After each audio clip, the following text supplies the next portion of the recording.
Alright, so now I'm actually out in the woods. Bugs are terrible already, even with the bug spray. But as you can see, this particular land that we're on has ATV trails. Snowmobile trails, actually, I guess is more technically correct, but you can use these trails with ATVs, but you can't go off the trail with the ATV. That's kind of the one limited restriction for these trails.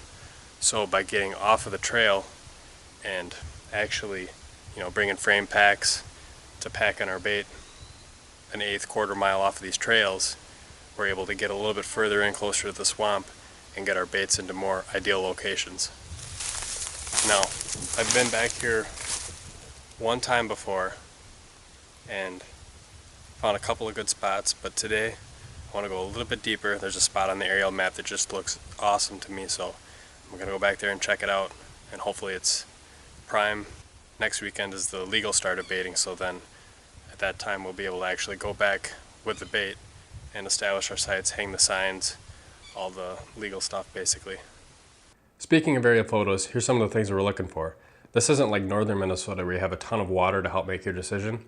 We're out here in the no-quota zone. We're going to be focusing more on dark shaded spruce swamps. There's a lot of upwelling and downwelling of water, and that movement of water combined with the shade helps drop the temperature relative to the areas outside of the swamp, and the bears a lot of times will prefer these cooler areas to bed down in.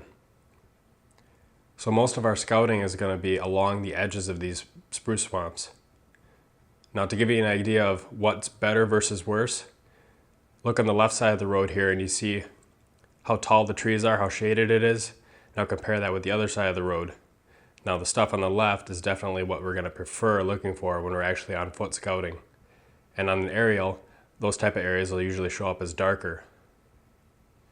Another thing to try and key in on if you can is agriculture. Bears around the beginning of September love to hit cornfields and other agricultural fields if you have access to them. So a big swamp adjacent to a cornfield can be a great spot to look. Alright, the mosquitoes are still in full force here. It's starting to rain a little bit, but man, I'm glad I came to check out this spot. Because it is just, you wouldn't know it by looking at the aerial photo, but out that direction toward the road, it is just so thick for like 150, 200 yards. Probably more than that. And to the east of me, there's this just big, thick, real tall tree spruce swamp. And that's kind of where I'm expecting the cover for the bear to be. Because that stuff's real tall, it's real dark, it's going to be a lot cooler in there. So I want to be close to that, as close as possible. And the area that I'm at right now is, I can't see those tall trees, those spruce trees, but I gotta be about 50 or 60 yards from the edge of them. And I'm on high ground, and if you look around and you notice that there's a lot of ferns and stuff, there's a lot of bigger maple trees, but there's not a lot of undergrowth, which coming through to get here, there's a ton of undergrowth. It sucks trying to get back here, but if we access through that thick stuff, I think for one thing that's going to keep a lot of hunters away trying to get through all that junk. But if we access from that direction, and then I set up a bait right here, and then if those bears come from the other direction, that's kind of the ideal scenario. That's what I want to have happen. So if you look behind me again, you can see there's that little clump of trees right there. There's another one right back there. I like both of those for setting up a stand in, because the multiple trunks is going to hide my outline. I'm going to be using that Lone Wolf Assassin, kind of like a saddle type of tree stand with my rock harness. And I'll be standing the entire time. So I'll just be in line with one of those trunks and I'll blend in extremely well. I don't really have any worries about getting picked off. Now, this tree to this side, a lot bigger obviously, and I'm going to use this tree to set up my crib. So I'm going to take logs, I'm going to lay them, one series of logs down right here, the other series of logs along this side of the tree, and that's going to create like a wedge. So we're going to put the bait right here, and then once those logs are stacked up, it's going to create a wall on each side.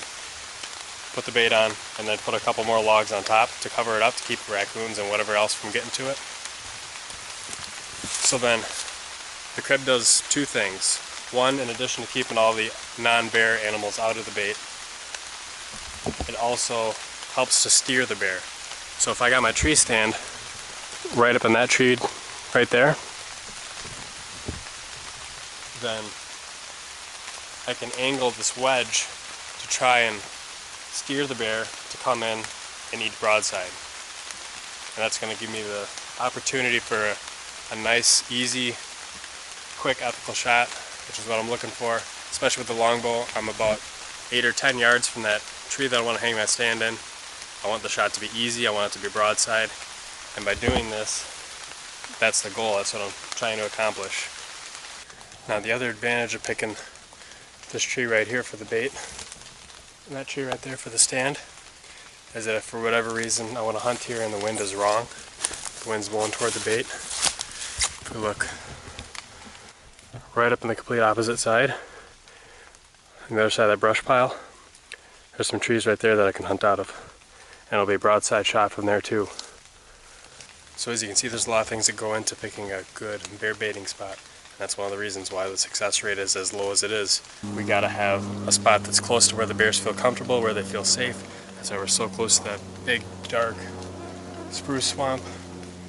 And we gotta have a spot that, ideally, and people might argue about this, is a spot that's tougher to get to. Doesn't make a huge difference. Obviously they kill a lot of bears close to areas of heavy human population, but in areas like the spot that we're in now, where there's a lot of bear hunting pressure, we want to get away from the other bear hunters, and we want to get closer to where the bears feel comfortable. That's one of the competition things that go into it. We want to bait better than other bear hunters around us. Part of that is location, part of that is having a good food choice.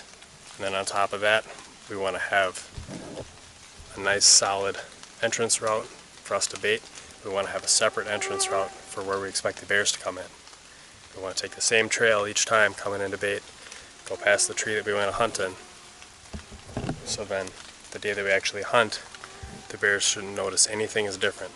They should just be coming into the bait, smelling what they would normally smell, thinking it's just another day to eat.